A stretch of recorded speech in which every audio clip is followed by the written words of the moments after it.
एक होश जो हर इंसान को होना चाहिए, जो मुझे बार बार आता रहता है।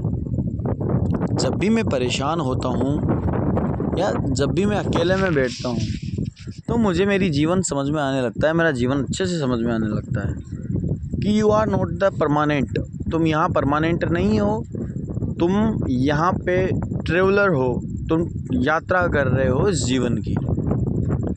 तो जो अचीवमेंट तुमने की है वो सब कुछ समय के बाद ख़त्म हो जाएगी, है ना। और तुम्हारा शरीर ख़त्म हो जाएगा, तुम ख़त्म हो जाओगे, ये संसार तुम्हारे लिए ख़त्म हो जाएगा, तुम्हें नहीं पता कब हो जाएगा। और 5 से 25 साल के अगर तुम हो गए हो तो 25 साल की एज तुमने काट ली और 25 साल तक का एक्सपीरियंस तुमने ले लिया और 25 साल का जीवन तुमने जी लिया, बहुत अच्छी बात है।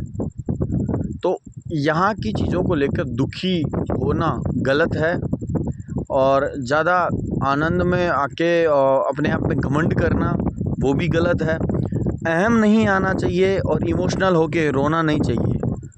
जिस मनुष्य ने समझ लिया कि चाहे जितनी मुझे अचीवमेंट मिल जाए, मेरे अंदर 1% घमंड नहीं आएगा, वो जाग गया। और जिस मनुष्य ने समझ लिया कि चाहे जितना कुछ घटित हो जाए जीवन में, मैं रोऊंगा नहीं, मैं किसी के आगे गिड़गिड़ाऊंगा नहीं, ठीक है, क्योंकि ये जीवन है और ये जीवन समाप्त हो जाने वाला है, कुछ भी परमानेंट नहीं है। आई एम ए ट्रेवलर, मैं एक यात्री हूँ इस दुनिया का, जो आया हूँ और चला जाऊँगा।